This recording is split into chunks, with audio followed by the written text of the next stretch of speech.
Baspa supremo Mayawati ने अपने कई फैसलों से इंडिया और एनडीए दल के लिए बड़ी मुसीबत खड़ी कर दी है।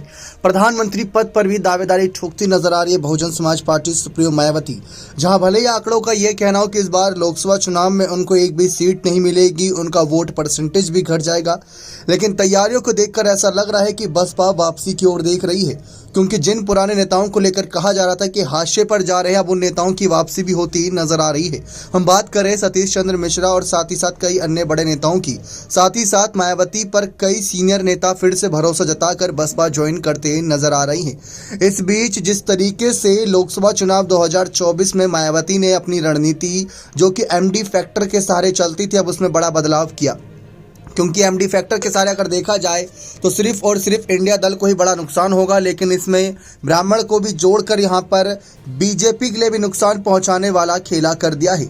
ऊपर से युवाओं को जोड़ने के लिए अपने भतीजे आकाश आनंद को किया आगे, तो वहीं महिलाओं को भी टिकट देकर मायावती महिला वोट बैंक पर भी अपनी नजरें गड़ाए बैठी हैं। यानी कुल मिलाकर उत्तर प्रदेश की 80 लोकसभा सीटों पर बसपा बड़ा खेल करने जा रही है। हमारे चैनल पर ही जब लाइव चल रहा था तो लाइव के दौरान हमने एक सवाल किया था जनता से। जनता ने उस सवाल का जवाब दिया, जिसमें यह भी पूछा गया था कि मायावती की बसपा को कितनी सीटें मिल सकती हैं, जिसमें 10 से 20 कहने वाले बहुत ही कम लोग थे, 20 से 30 और उससे आगे 40 तक कहने वालों की संख्या थोड़ी बड़ी थी, 40 से 60 तक के कहने वालों की संख्या उससे अधिक बड़ी थी, और 60 से 80 के बीच कहने वालों की संख्या काफ़ी अधिक थी। तो ऐसे में देखा जाए तो 60 से 80 सीटों को लेकर, यानी कि जो बसपा के प्रदेश अध्यक्ष विश्वनाथ पाल का कहना था कि बहुजन समाज पार्टी 60 से 65 सीट जीत सकती है, जनता का भी वही कहना था। उसमें करीब हजारों लोगों ने योगदान दिया था अपना उस पोल में। लेकिन हम आपसे भी ये सवाल करते हैं कि अगर बसपा चुनाव जीतती है या हारती है तो कितना उनको सीट इस बार मिलेगी, आप कमेंट्स में अपनी राय जोड़ दें।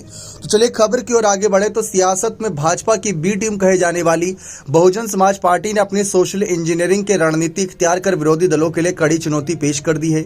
बसपा ने ब्राह्मण, मुस्लिम, क्षत्रिय उम्मीदवारों को उतारकर वर्ष 2007 जैसी सोशल इंजीनियरिंग पर दांव लगाया।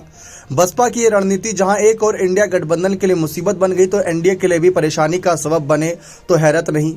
ब्राह्मणों को तवज्जो के मायने मायावती वर्ष 2012 के विधानसभा चुनाव के बाद टिकट बंटवारे में दलितों, पिछड़ों और मुस्लिमों को तवज्जो देती चली आ रही है, लेकिन अचानक उन्होंने पैटर्न बदलकर सभी को चौंका दिया। टिकट बंटवारे में बसपा ने अब तक 36 प्रत्याशी उतारे, इसमें 11 सवर्ण, इसमें सबसे अधिक 4 ब्राह्मणों को टिकट दिया गया है। दरअसल विधानसभा चुनाव 2022 में सर्वाधिक 88 और निकाय चुनाव में सर्वाधिक 11 मुस्लिम मेयर उम्मीदवार देकर पार्टी देख चुकी है कि उसे कोई फायदा नहीं हुआ था, इसलिए सवर्णों में खासकर ब्राह्मण, क्षत्रिय टिकट बंटवारे में महत्व दिया है। बसपा के कार्डर वोट बैंक के साथ ब्राह्मण व क्षत्रिय उम्मीदवारों का वोट अगर एकजुट हो गया तो कुछ भी हो सकता है।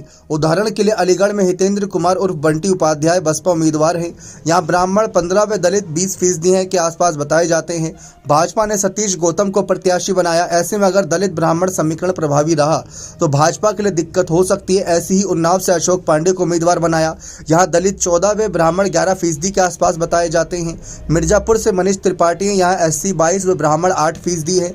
अकबरपुर से राजेश कुमार द्विवेदी यहाँ से हैं, यहाँ 24 दलित व ब्राह्मण 10% बताए जा रहे हैं। बसपा 2007 में पूर्ण बहुमत के साथ सत्ता में आई थी। उस समय पार्टी की सोशल इंजीनियरिंग काफी चर्चा में हुई थी।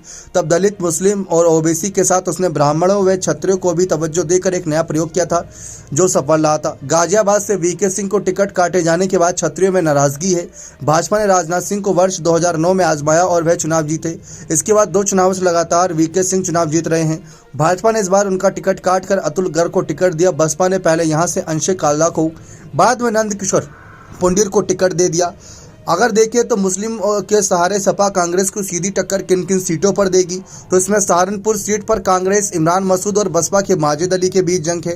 रामपुर से सपा मोहबिल्ला नदवी और बसपा के जिशान खान के बीच जंग है। अमरोहा से कांग्रेस के कुंवर दानिश अली, जो पहले बसपा के सदस्य थे, उनकी जंग बसपा के मुजाहिदीन हुसैन से है। संभल से सपा जियाउर रहमान बर्क और बसपा से सोलत अली के बीच जंग है। तो ऐसे में 4-5 सीटों पर बसपा असर सीधा इंडिया दल को नुकसान पहुंचाएगी, और बाकी जिन सीटों पर ब्राह्मण, क्षत्रिय वोटर्स को यहां पर साधने के लिए प्रत्याशी उतारे जा रहे हैं, वहां पर उन वोट बैंक पर खासी उनकी पकड़ रहने वाली है। इसके बाद अगर हम गौर करें तो जो भाजपा की बी टीम होने का आरोप लगातार बसपा पर लगता रहा, वह भी हमने देख लिया कि किस तरीके से बहुजन समाज पार्टी के युवा नेता आकाश आनंद, जो नेशनल कोऑर्डिनेटर और अगला उत्तराधिकारी हैं, उन्होंने पहले अपनी जनसभा में मुख्यमंत्री योगी आदित्यनाथ की बुलडोजर वाली राजनीति पर सवाल खड़े करे और जनता को कहा कि शर्म की बात है कि बुलडोजर की जरूरत पड़ रही है, लॉ एंड ऑर्डर मेंटेन नहीं हो रहा है। दूसरा, उन्होंने चंद्रशेखर आजाद पर निशाना साधा जो युवाओं में अपनी पकड़ को साधने चाह रहे हैं। तीसरा, उन्होंने अखिलेश यादव की समाजवादी पार्टी की लाल टोपी का जिक्र करते हुए उन पर हमला बोला, फिर राहुल गांधी पर हमला बोला, यानी कि अभी तक वह सभी को आड़े हाथ ले चुके हैं। यानी कि जो भाजपा का बी टीम का आरोप उन पर लगातार लगता रहा। आकाश आनंद ने खुले मंच से यह सवाल किया कि बहुजन समाज पार्टी ये सवाल करती है कि भाजपा 10 सालों में क्या कर पाई। उन्होंने यह भी बताया कि जनता पर कितना कर्ज बढ़ चुका है। तो यानी यह स्थिति बसपा साफ करने की पूरी कोशिश कर रही है कि वो भाजपा की बी टीम नहीं है। जबकि राज्यसभा चुनाव में एकमात्र विधायक उमाशंकर सिंह ने अपना वोट एनडीए को दिया था। राष्ट्रपति चुनाव में मायावती का झुकाव किस तरीके से राष्ट्रपति महामहिम जब द्रौपदी मुर्मू पद के लिए आगे थी तब उनका नजर आया था। नई संसद भवन के मुद्दे पर कहीं ना कहीं मायावती एनडीए के साथ फैसले पर नजर आई थी, जबकि पूरा विपक्ष उनके खिलाफ था। इसके अलावा भी कई अन्य फैसले रहे, लेकिन जातिगत जनगणना की बात कर ले या युवाओं के रोजगार की बात कर ले, पेपर लीक के मुद्दे की, या फिर किसानों को लेकर बात कर ले, या फिर हम बात कर लें कहीं ना कहीं लॉ एंड ऑर्डर को लेकर, तो मायावती ने हमेशा उन पर सवाल खड़े किए हैं। अब बात आ रही है कि संख्या सीटों की कितनी बढ़ोतरी होगी, कितनी घटेगी। जिस तरीके से अखिलेश पर आकाश आनंद ने निशाना साधा कि बार बार प्रत्याशी बदल रहे हैं, साफ बात है कि उससे नुकसान भी हो सकता है और फायदा भी हो सकता है। लेकिन बहुजन समाज पार्टी की तरफ से अभी मायावती मैदान में नहीं उतरी है, तब इतना ज़्यादा माहौल उनकी तरफ बनता नजर आ रहा है। जब वह मोर्चा संभालेंगी तो यहाँ पर क्या ही दिलचस्प नज़ारा देखने को मिलेगा, ये हर कोई जानना चाहता है। फिलहाल तो अपनी रणनीति से मायावती ने सभी के चारों खाने चित्त कर रखे हैं, क्योंकि युवाओं को साधने के लिए आकाश, महिलाओं को साधने के लिए खुद और दलित मुस्लिम वोट बैंक पर पहले से ही काफी उनका अच्छी खासी पकड़ है। ऊपर से ब्राह्मण क्षत्रियों को साथ लेकर मायावती इस बार सर्वजन हिताय सर्वजन सुखाय के फॉर्मूले पर ही काम कर रही है।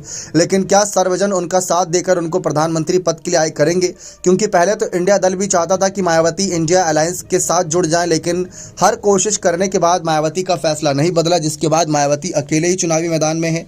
यह बात तो साफ है कि मायावती की बसपा कहीं ना कहीं निर्णायक भूमिका में आ सकती है सिर्फ उत्तर प्रदेश में, क्योंकि बाकी राज्यों में उनकी पकड़ उतनी मजबूत नजर नहीं आ रही है। जबकि उन पकड़ को मजबूर करने के लिए लगातार वहां पर प्रत्याशियों को उतारा जा रहा है और साथ ही साथ कहीं ना कहीं अपनी रणनीतियों को सियासी समीकरण के आधार पर ही साधा जा रहा है। लेकिन प्रधानमंत्री पद की बात आती है तो उसमें भी सिर्फ और सिर्फ विपक्ष भी कहीं ना कहीं हार मान चुका है, ऐसा लग रहा है एनडीए के हाथों, क्योंकि पहले से ही एनडीए की तरफ से अब की बार 400 पार का नारा दिया जा रहा है। और ऐसी स्थिति में जिस तरीके से माहौल बना हुआ है उसको ध्यान में रखते हुए यहाँ पर तमाम रणनीतियों को भी ध्यान में रखा जा रहा है और साथ ही साथ यह भी देखा जा रहा है कि इन रणनीतियों के सहारे कैसे एनडीए अपने आप को मजबूत दिखा रही है चुनाव में। लेकिन बसपा की कोशिश है कि पूरे विपक्ष को साथ लेकर ना चले भले से ही, लेकिन हाँ एनडीए को भी दबाने की कोशिश उनकी नजर आ रही है। लेकिन एनडीए की अच्छी खासी यहाँ पर पकड़ अभी भी मजबूत है उत्तर प्रदेश, राजस्थान, बिहार, महाराष्ट्र जैसे राज्यों में।